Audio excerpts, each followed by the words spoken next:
I'm Gab, he's Jules. Grey and crappy skies over West London. Is it because the club football season has paused? Possibly, but Jules, we have the Nations League to keep us warm. We've got plenty of transfers to talk about. Who's getting excited for Brian and Mbumo to Manchester United? How about that? But let's start with the Nations League. We have Spain and France tomorrow night. Tonight even. Yeah. So obviously we're not talking about it because it hasn't happened yet as we record this on a Thursday morning. We're not yet big enough that we can tell UEFA to schedule their games around the show. No. But soon. So we'll talk about the other semifinal, which took place last night. Germany against Portugal. We were talking off air before. We thought it was even, or maybe even Germany, or you thought that Germany shaded it, and it was not so sure. Kind of took the lead with Wirtz early on. Yeah. And then then kind of the bottom fell out, and we saw Chico Conceição come on, be near unplayable, as he can look sometimes. And then Cristiano, the winner. And then after that, some big saves from Marc-Andre ter Stegen. No, I thought Germany for the first hour, apart from maybe the first 10, 15 minutes where it was quite even. I thought after that, they took control of the game. They back five, which is the second game in a row that Nagelsmann did that. Kind of worked well. Obviously, in that midfield with Kimmich stepping in, they would have had, I think, a bit of control there. And then they could have scored 2 goals before the break. Voltemade had a great chance, first of all, when Sané got kind of touch in the box, and then especially the Goretzka shot, which was 2 wonderful saves by Diogo Costa. So I thought that was good. And then they took the lead with Wirtz on again, lovely move. Kimmich, Voltemade involved, and Wirtz. And then Nagelsmann made some stupid substitutions, which didn't make any sense. And on the other hand, when Roberto Martinez got his starting lineup wrong, because Ruben Neves should never start for a team like this with so much talent, then when finally Vitinha came on and finally Roberto Martinez picked the right players, then Portugal looked much better, and then they were by far the better team in the last 30 minutes, which with the first goal from Conceição, and then obviously the winning goal from Cristiano. So I was disappointed in Germany overall, obviously with the outcome. There's several big alibis. Obviously, no Rudiger at the back, who I think in terms of leadership as a level of personality that Jonathan Tah simply doesn't have, and Valdemar Anton's fine, I think, as maybe part of a unit, but he's not going to lead anybody either. And obviously Jamal Musiala at the other end. But I also thought Florian Wirtz, apart from the goal, was pretty anonymous. I disagree. I mean, his numbers are exceptional for this game. Really. I thought he was great in the way he linked up the play, when he kept the ball, his great goal. Technically, I think he has the most... I think the numbers in the last third of the page were really outstanding. In a game where, again, is the first cap for Voltemade, for example, they never played together. Leroy Sané was there doing Leroy Sané stuff. So even in kind of not maybe the best Germany team, I thought Wirtz still looked great. Voltemade, I was excited because, again, for people who haven't seen him, he is kind of like a YouTube phenomenon, but he's also showed this season that he's a good player too. He's incredibly tall, but he's got the close control skills. I think he needs to be used a certain way. I don't know that center forward is necessarily his position, certainly at club level. He plays behind a striker. He really struggled in this game. But on the other hand, Portugal, and yes, Cristiano fans will get to them, I thought once Vitinha came on, and we were talking about two Paris Saint-Germain guys played, which I think is pretty remarkable. I guess Nuno played in the starting lineup, right? Yeah. I guess people like Nuno Mendes, he's a big nerd. He probably didn't go out and party and made sure he got his rest, and boom, he was devastating again. Yeah, very good. But Vitinha coming on, I thought he just completely bosses things. Yeah, it changed the game. Yeah, they could have had many more goals. Yeah, he changed the game completely. I mean, what an incredible player! And I guess when you're on the high of winning a Champions League, then the boost in confidence and everything is there. But yeah, he changed the game massively. I think that midfield three with Bernardo Silva and Bruno plus João Neves, when he played, being able to come into midfield. Then it was Semedo, who's a more traditional right back, that played instead of him. But yeah, that was outstanding. And for Cristiano, he scores, it's a tap in. His XG in that game is 1.71. So I'm sorry, it's not a good game from Cristiano. That's because of it's not a good game. He should have had a hat trick. He knows it anyway. Right. He scores a goal that you and I would have scored. There's no problem about it. It's made by Nuno Mendes and the 1-2 with Bruno, but not a good game from Cristiano. All right, Jules, you've gone full numbers on that. He did have this header. I'm going to go full emotion. That header where he does, which he puts over the bar, should have done better, whatever. But that leap at 40 years of age, come on, Cristiano, come on. We're going to bring this down a tiny little bit further on the Gab and Jules podcast. All right, Jules, let's stick with Cristiano a minute because people love talking about him. He gave an interview to his friend and kind of mini-me. Remember when Edu Aguirre, who was a Spanish influencer? They look like each other. He doesn't do this as much anymore, but he kind of tries to look like a young Cristiano. Maybe it's an accident. Maybe he just happens to style himself the same way. But he made the point, and he said, I am the most complete footballer in history, in the sense that I'm tall, I'm strong, I'm technical, I'm fast, blah, blah, blah. It's like other people may prefer other players, whether it's Messi, Maradona, Pelé, and that's totally fine. Yeah. But when it comes to completeness, I really think I am the most complete. Is he on to something? Yeah, I think he's right. I would agree with this completely. I think he's the ultimate footballer, really, when you think about it, because even I think his vision, okay, maybe the passing, you could say is not really there. You could say Maradona and Messi might have been better passers than him. Yeah, but even from a number 9 point of view, I think players like Kane and Benzema can almost play at number 10s at times, which he doesn't do really. That's not his game. But as a striker, number 9 to start with, I think he's above everybody else because he's the most complete by far, more than all the other top number 9s in the history of the game. And then as a whole, as a like superstar, one of the GOATs, if you want to pick your GOATs, I think he can. Right. One of his pros is that he's the most complete ones amongst all the names that you mentioned. You said one of the, and if you say one of the, I'm going to agree with you. I struggle a little bit with this concept of completeness because, yes, obviously he's tall. Messi and Maradona were small, so it's not. They're never going to have the heading ability, the leaping ability that he has, right? When we get to athleticism, they had a different kind of athleticism, but still, for Messi to keep playing and produce at this level, it's not like Messi's a crappy athlete, and just because Cristiano looks much better than Messi with his shirt off, right? And I would go back and, like, despite what some people think, I'm not that old. Pelé was before my time.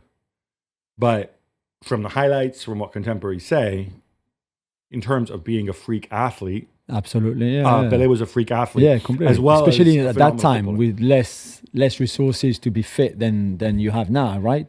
Exactly, nutrition and everything. And we swoon over Cristiano's vertical leap.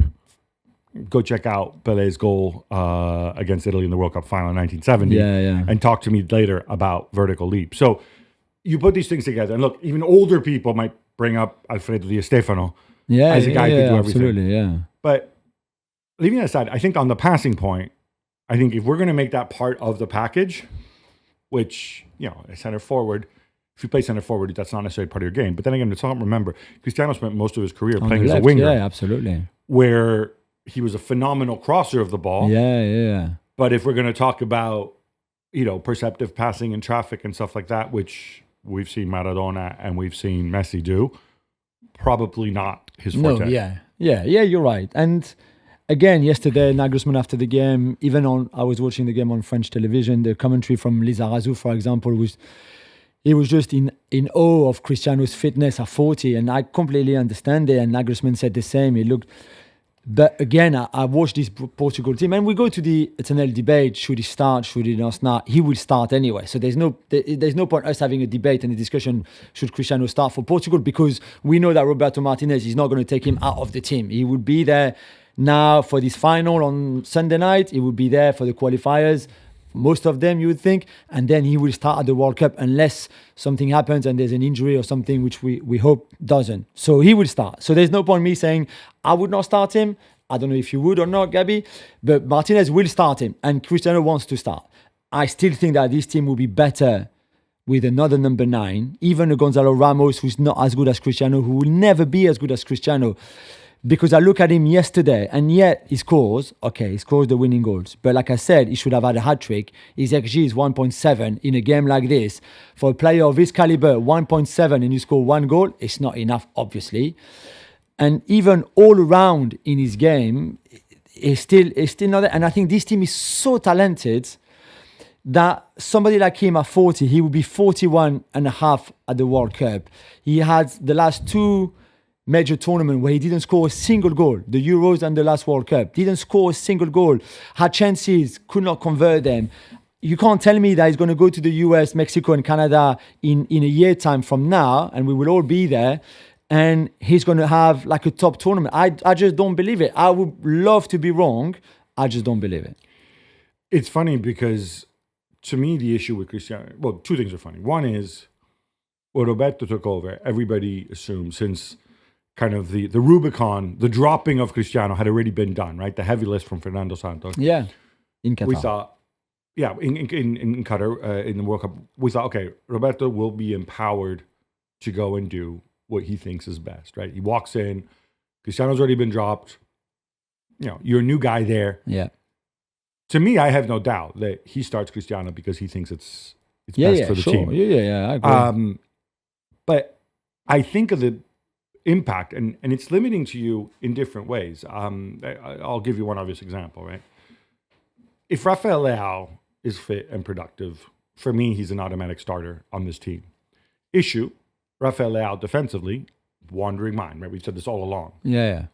In the same way that we said we can't carry Real Madrid, or it's difficult for Real Madrid when you have Vini and Mbappe who don't do the work off the ball, at that point, you have Rafael Leao who doesn't do the work off the ball, and Cristiano, who at 40 years of age can't do the work off the ball that he used to. So then that puts more of a strain on the rest of the team. So then it almost becomes a Leao or Cristiano. And I say Leao, but I could mention others. You know, Bernardo Silva does a ton of work, but he's not getting any younger. Yeah. So it has a really big knock-on effect on the team, and it limits the choices of the players you can put around him. And maybe that's why last night we saw Neto, because Neto runs and runs. Same with right? Trincao. Yeah, I don't know that when everybody's fit for Portugal, I need to see Neto in the starting 11. If I wanted my best players out there and I have so much depth and so much talent. It's not them too. Definitely not. Turning over to Germany, I'm trying to project forward, and I know there's obviously some younger players coming through. All right. We assume Wirtz and Musiala, if fit, behind the center forward. We assume 3-4-2-1. Does that... That's 2 games in a row now, when before he had a back four, but 2 big games, the second leg of the quarterfinals against the Dutch, obviously, and then this semi-final at home against Portugal. So you think in his mind, this is the best system for a Kimmich, for example, on that right-hand side, to play together Musiala and Wirtz quite centrally, so you don't have one wide and the other one as a 10. Probably. Then you have a number 9. We discussed that after. And even on the left, to be fair, they don't have proper left back. They usually have wing backs, whether it's Gosens or Mittelstadt, even Rome. Like, they are more wing backs than pure left backs, really. So I think he looks at his squad and thinks, this is good for us. The one thing that I wonder about a little bit with that is, Kimmich on the right means no Kimmich in midfield, right? Because he can't be in 2 places at once. And then maybe Pavlovic can make the grade in the middle of the park. Yeah. He's obviously a very talented player. But who's with Pavlovic at the World Cup? Is it really Goretzka?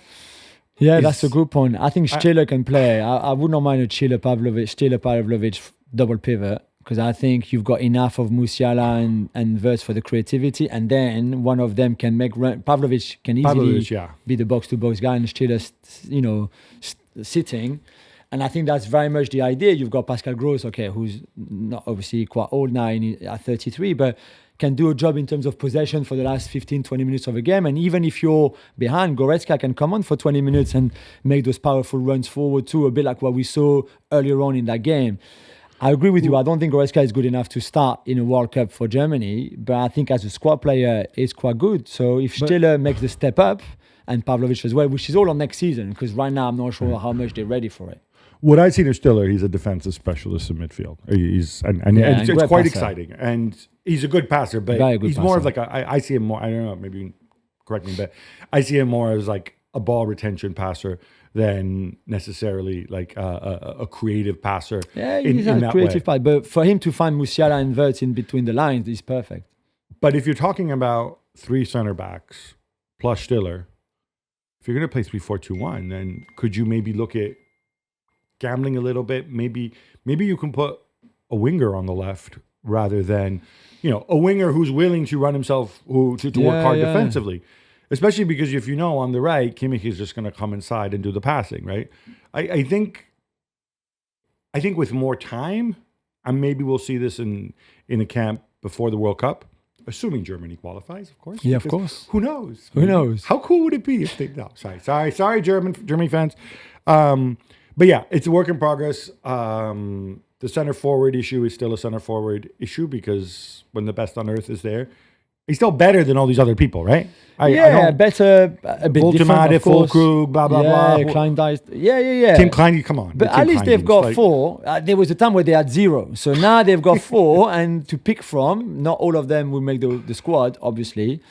But it's at least you've got slightly different profiles. Certainly in Havertz, the other 3 kind of a bit look like each other, to be fair, let's be honest. But yeah, so different. But where I agree with you, just to finish, you're right. If there's no winger in this team with your back 5 and then your double pivot and then Musiala and Wirtz and then your number 9, you like the pace of a Gnabry or Sané or players like that, which I guess can come off the bench. But to start with, you need, I think, a bit of pace, which this team would not really have at wide. So, it could be a problem. Otherwise, find a left-footed center back. You know how you love your left-footed center backs. Schlotterbeck, they have. Play him at left back, play Kimmich at right back, have Kimmich, and do like the whole Maresca, Reece James or Malo Gusto step in the midfield thing.